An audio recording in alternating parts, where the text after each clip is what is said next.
Welcome into the PFF NFL Daily. Once again, it's our instant reactions to week 14 in the NFL, Sam, but just our Sunday instant reactions. We already talked about Baker Mayfield and that ridiculousness on Thursday night, but Sunday slate, we just finished up the 4 o'clock game, Sam. So, what stood out to you this week as one of the bigger storylines?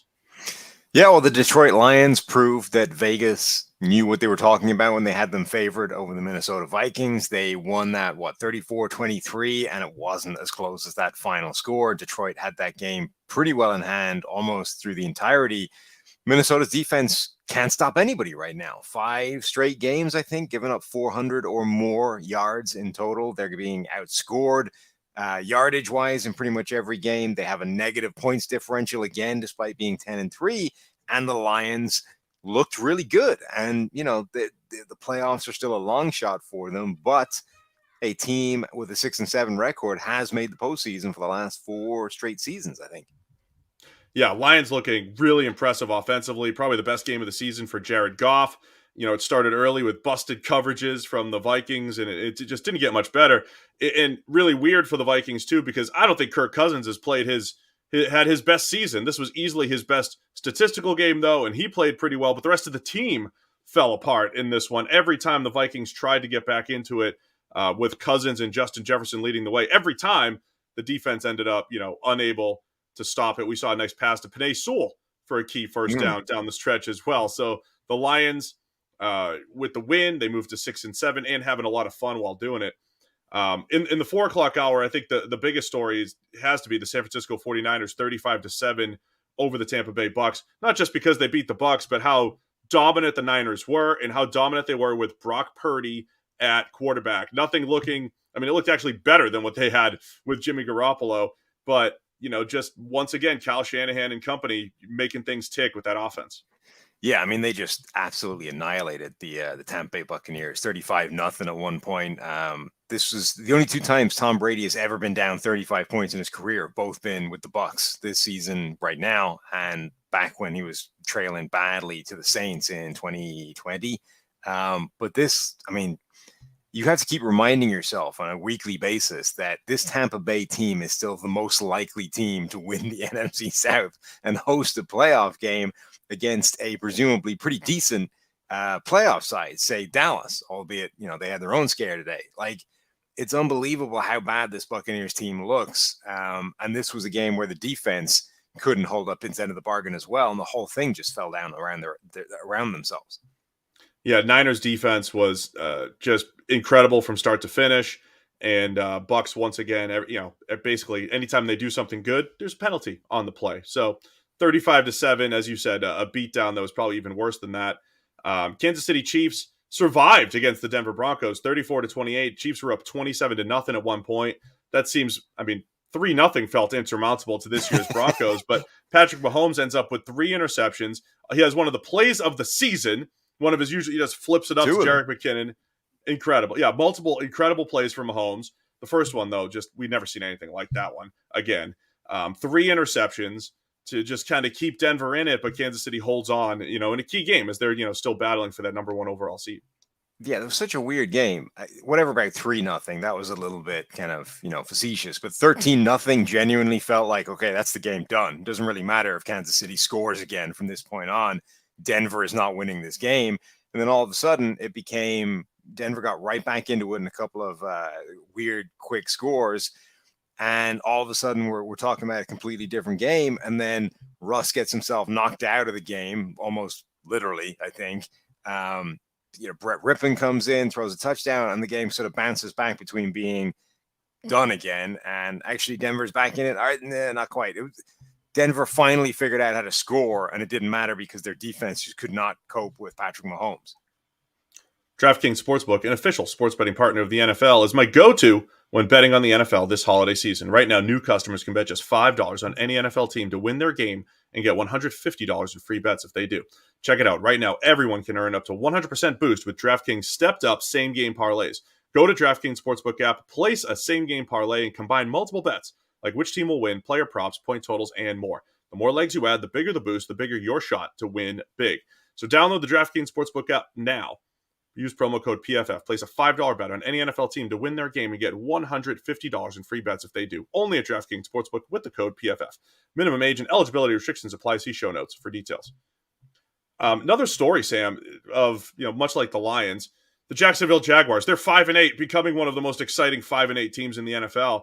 A dominant win for them against the Tennessee Titans. Titans fall to 7-6. They just fired John Robinson, their GM, this week. Feels like things are falling apart a little bit in Tennessee, while the Jaguars get Trevor Lawrence going 30 for 42 for 368, 3 touchdowns, and another game where the guy just looks like a former number 1 overall pick. Yeah, which is 3 out of the last 4 games now where he's looked like he has turned the corner and finally kind of started to look like that guy. The Detroit game was a little weird because he started to get let down early by his receivers. Then he got injured. Then he just couldn't, it just didn't happen in that game generally. But the games either side of that, he has looked different. In this game, he was a big part of them making some plays and beating guys through athleticism and through just being a better player. There was a play down by the Titans goal line where they had an unblocked defender ready to tackle Trevor Lawrence in the backfield. Instead, he just gets stiff arm to the ground. Lawrence takes it in for a touchdown. Those are the kinds of plays that high-end quarterbacks make and negate defenders. They take what is drawn up on the chalkboard and they change the whole thing. They say, it doesn't matter, you've got this covered because I'm just going to beat this guy one-on-one and turn it into a touchdown instead of a loss. Yeah, impressive performance from Lawrence. And as you said, it's been a trend over these last 4 or 5 weeks. The other games in the early slate that kind of stood out, I think the Cincinnati Bengals 23-10 against the Cleveland Browns might not mean a ton on the surface, but given the Bengals' struggles coming off of big games and their struggles against the Browns, just the ability to take care of business by Cincinnati there with a tough schedule coming up as well, I thought that was a huge game. And then the unexpected game, even though the Dallas Cowboys came back to win, they were so close to losing to the 1-win Houston Texans. Dallas ends up winning 27-23. You have one team that's going to have the number 1 overall pick in Houston. And Dallas, we were talking Super Bowl again because they just scored 54 points the other night. So that was a big surprise in the 1 o'clock hour. Yeah, it was. Houston really ran that pretty close with a rotating quarterback. I mean, they were swapping out Davis Mills and Jeff Driscoll as their quarterback situation, and it was working for a large part of that game. So that was a strange game. The Cincinnati-Cleveland one, I think, was intriguing because, Joe Burrow hadn't beaten Cleveland in his NFL career.